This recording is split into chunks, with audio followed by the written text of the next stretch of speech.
Here we are, my very first official Periscope broadcast. Thank you to everyone who's tuning in right now. First, I have to apologize. If you hear buzzing and beeping and whistles and clicks and all of that, it's because, in PR, we're always very busy and I'm always online. So I got tons of notifications, tons of emails, tons of instant messages always coming in. So I've tried to limit the distractions as much as possible, but you may still hear some things. Shouldn't be too much of a bother. But anyways, good morning, good afternoon, good night. Thank you from wherever you're joining from for coming on to PR FAQs today. We're going to kind of go through this quickly because I want to keep these scopes short and sweet.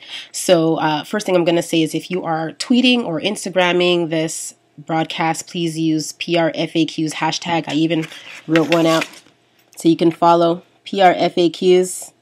You don't know what it took to kind of write this backwards so you can see it properly, or maybe you could see this one better. I don't know, but you get the point. So today's scope, we're talking about affordable PR strategies, and I kind of get this question a lot because I have this deep passion for working with startup businesses who don't have a lot of budget. So I always try to cater to their budget and see what kind of things that we can offer that fall within their budget and that they can carry out on their own in the long term. So here we go. First thing I have to make clear is that PR, public relations, is not just media relations or publicity.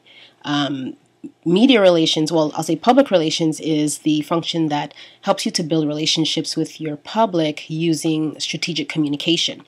Media relations is the same thing, except your focus is on the media, the journalists and the reporters. And publicity is strictly about getting press. It's all about, being on television, being on the radio, being on blogs and things like that. So there's a distinction between those three. And for the purposes of this scope, I'm going to focus on PR.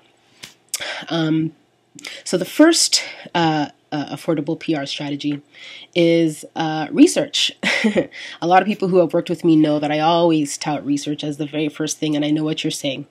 You're like, Sandra, research is not exactly a strategy, but when you think about it, waxing on and waxing off didn't exactly seem like karate at first, now did it?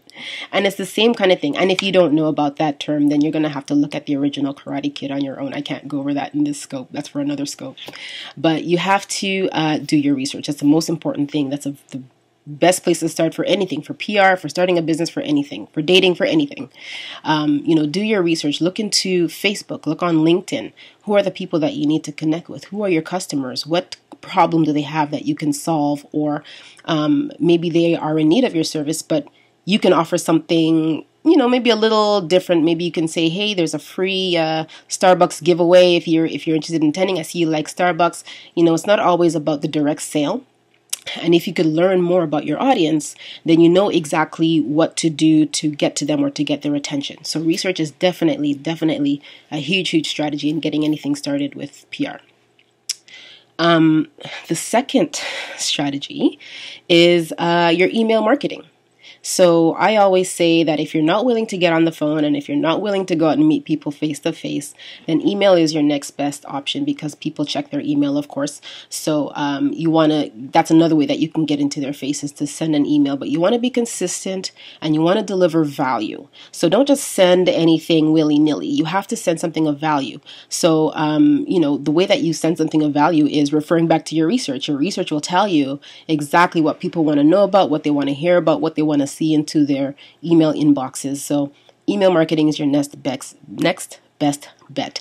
And like I said, deliver value and be consistent. Make it monthly, make it weekly, make it at the same time every month or every week so that it's consistent and deliver value. I can't stress that enough. Deliver value. Now your next strategy is networking. Of course, that's the price range could vary, but a lot of networking events, you can go for free, somewhere $10, $20, depending on the high profile of people who are going to be there. It could really shoot up. But, if you don't mind going out into the world and meeting new people, then definitely networking is something that you need to do, because then you get your face in a local community, constantly at a new event. Go to 2, 3, 4 every month at least, so that you're constantly making that appearance in that community, in your industry, so that people know who you are. And then my last strategy is helpareporterout.com, harrow.com, which is where the media comes to you. So there's lots of journalists and reporters out there writing stories about tons of things, and they use Help a Reporter Out. Well, Help a Reporter Out is actually just one medium, but they use lots of mediums to try to get sources to give comments or feedbacks on the stories that they're working on.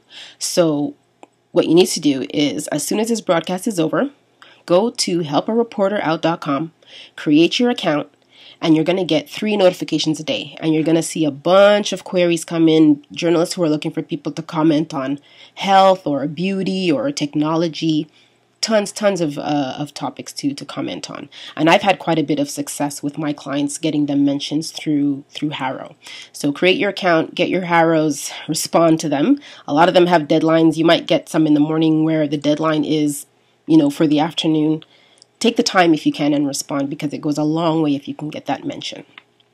So those are the strategies that I wanted to point out for today. And you can strategize them any which way you want. If you say, okay, I'm going to check my Harrows daily and respond to them. I'm going to make sure I'm at these 2 or 3 networking events every month. I'm going to send out my newsletter every week. Whatever fashion or timeline you want to put to it, those are the ones I can offer. I'm probably going to have to do another one on affordable PR strategies, because I'm thinking of a whole lot of things that are coming to my mind that I feel like, yeah, maybe I could share that too, but I don't want to keep this very long. So that's it for that. Lastly, a reminder that my PR Life program finally launched. Yay! I'm so happy about that.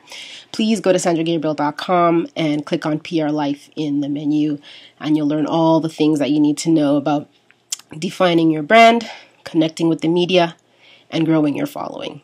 Thank you so much for joining this broadcast today. I hope to see you again next week for another episode of PR FAQs. We don't know what the question is going to be yet. I kind of just picked them randomly off the internet, but I'm sure to cover some things of value, because I know my audience, because I do my research, and I'm sure you're going to get a lot out of it. So tune in again next week. Thanks again, guys. Oh, and don't forget to follow me, Twitter, Instagram, Facebook. Just do a search for Sandra Gabriel, and there I'll be. Thanks. Ciao.